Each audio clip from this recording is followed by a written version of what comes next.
My name is Derek Cullen and I am hiking the Pacific Crest Trail in America. Today I'd like to take a moment to tell you a bit more about myself and about, well, a very personal issue that I'm experiencing here on this beautiful, beautiful trail.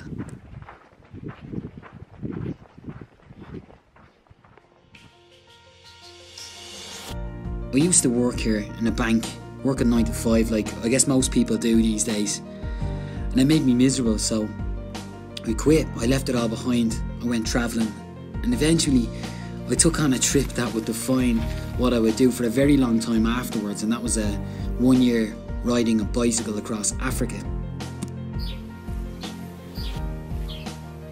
The thing is, at the end of that trip I found it almost impossible to go back to the old way of life, and that's what most people see as the real world in many ways. But essentially I realised I had to go do something different. And the only thing that I knew was to go and try and work online, because that would give me the freedom to travel and to take outdoor trips and just have freedom in general.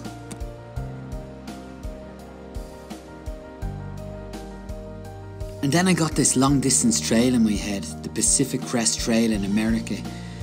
I wanted to hike this, it just seemed so magical, and eventually I made it here and I began following the dream.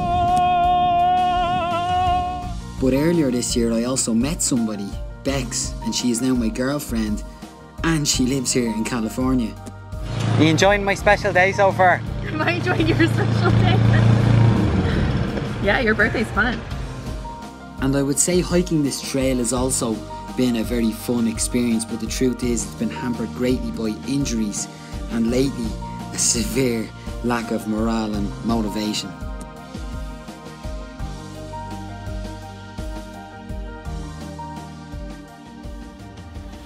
Welcome to Micro Adventure World. My name is Derek Cullen and I'm hiking the Pacific Crest Trail in America. I'm in the woods here now, all these big pine trees. It's so beautiful. Look at that. Look at that. You see my beard is starting to grow also. I just spent 4 days in Idyllwild. I was supposed to spend 2 there to catch up with my girlfriend Bex, who is from California, as you might know. And then that turned into 4 days because my knee is giving me a lot of trouble and I had to rest it. If I'm honest, it wasn't really that hard to stay there.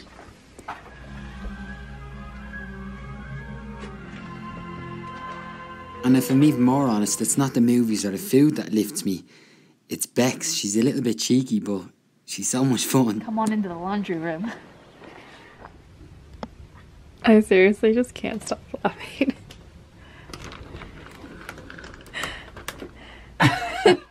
Don't get me.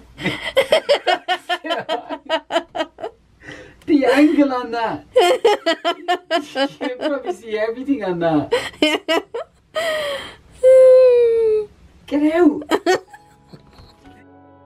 After having such a great time off trail, you'd think I'd be over the moon to get back on it, but high above the clouds, only the very next day I was starting to feel very lonely.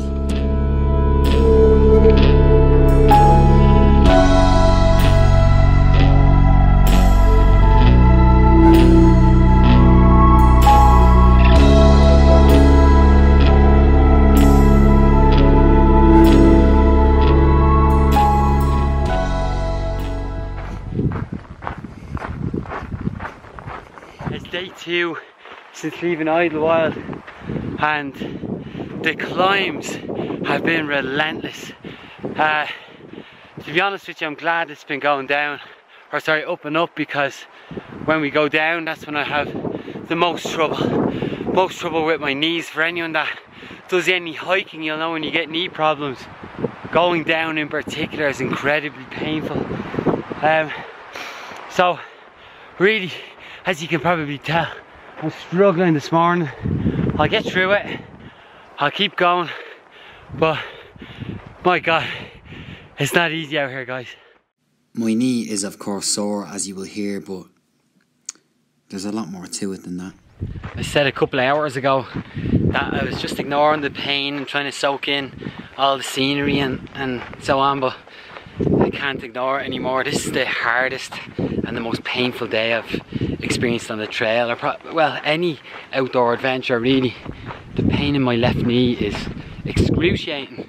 I think it's compounded because I know I have so far to go today to reach the water source and to reach the main road, which I probably won't be able to make today, to be honest, because my knee is so painful. But you know, there's no point in sitting around with it. I'm just trying to, the whole of the past hour, I would say, I'm just trying to lift my spirits, my morale, and try to keep motivated to get down there.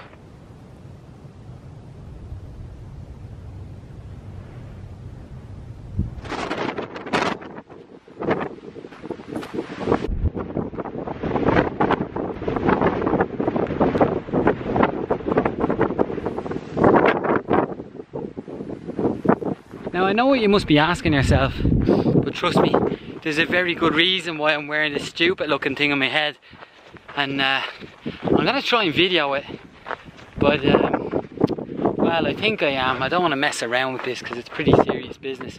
There's a beehive on the side of the cliff about a mile ahead, and everyone that hikes this trail knows about it and talks about it, so I have the precise location of it, and I know that they do sting. Wow, we're really shocked or scared. This rattlesnake, it was rattling just as I came up to it, right in the path. I was fixing the net on my face for the bees just up ahead, and yeah, this rattlesnake was right on the trail in front of me. Oh boy, he gave me a fright.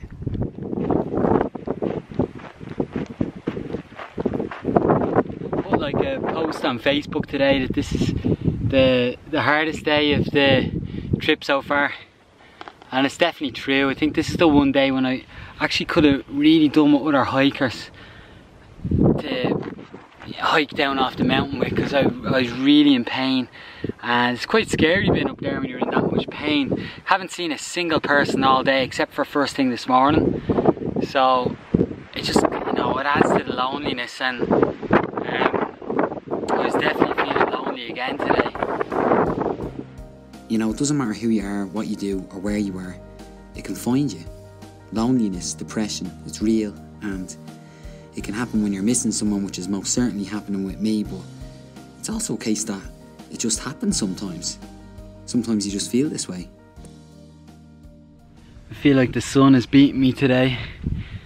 It's quite early still. Like, I started hiking at 6. I think it's around, I think it's probably coming up to 10 o'clock.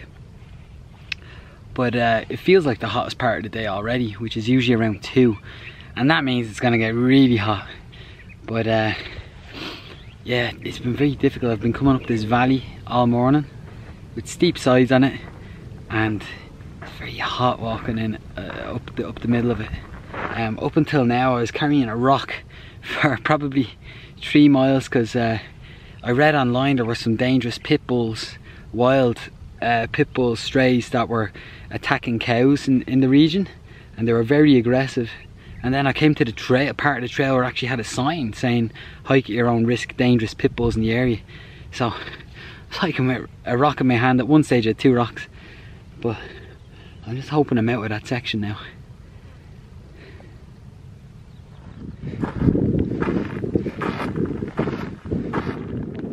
This just looks like another world. Look at this grass area, the colour of it. Don't know if you can tell that in the camera, but it looks just like a different world. I came over this ridge here. That is so high up again. It's just, I'm looking at the screen on the camera here. It looks so small, but it took me so long to get up over that. And now I'm in the middle of these canyons. Really stunning. It is. It's absolutely stunning.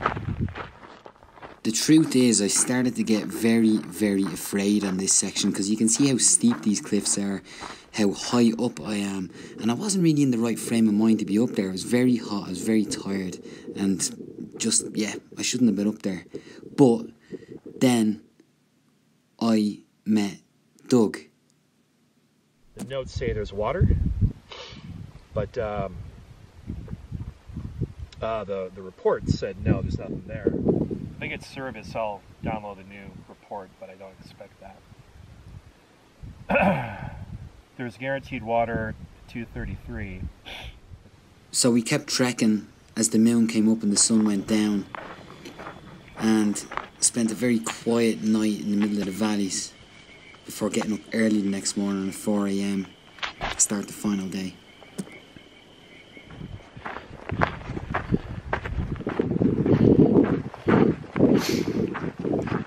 You gotta be careful of the snakes here. This another rattlesnake today. It was creeping right up at my feet, and I looked down and it was like not even 2 foot away from me, next to the rock that I was sitting on. But don't know if you'll be able to see it in the camera. It's there. It's quite small. It's only about 2.5 foot, 3 foot long. With these rattlesnakes, the babies, they can't control the venom, so they overload the venom when they do bite, which makes them particularly dangerous.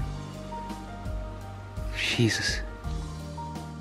So, you know, you gotta be careful, but I feel like these dangers, they're a reminder that I'm alive and that I have so much going for me. I have got the option of being optimistic. I have a beautiful person who I'm missing but who really cares about me. And I have the opportunity to see things that many people will never ever get to see.